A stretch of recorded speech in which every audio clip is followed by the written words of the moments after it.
Ek lees graag saam met jou en ek lees daar uit Psalm 121 uit die 1983 vertaling. Baie mooi, is 'n pelgrimslied, 'n heilige lied waar die een wat dit sing waarskynlik of op pad is tempel toe of op pad is terug huis toe na 'n tyd in die tempel om naby aan die Here te wees. Ek kyk op na die berge, waarvandaan sal daar vir my hulp kom? My hulp kom van die Here wat hemel en aarde gemaak het.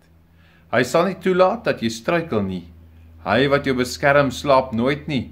Waarlik, die beskermer van Israel sluimer nie in nie, en hy slaap nie. Die Here beskerm jou. Die Here bewaar jou van alle gevare. Bedag sal die son jou nie steek nie, en snags sal die maan jou nie kwaad doen nie. Die Here sal jou beskerm teen alle gevaar. Jou lewe sal hy beskerm. Hy sal jou beskerm waar jy ook gaan, nou en vir altyd. Ja, as jy vanoggend dalk hierdie teksgedeelte lees of daarna luister, Wat voel jy oor hierdie teks? Wat 'n gevoel wek dit vir jou? kom ons bid saam.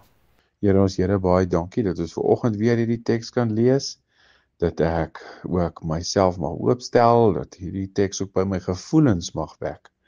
Vir die eerste keer dalk, of dalk weer 'n keer, dat dit dalk selfs iets in herinnering mag roep.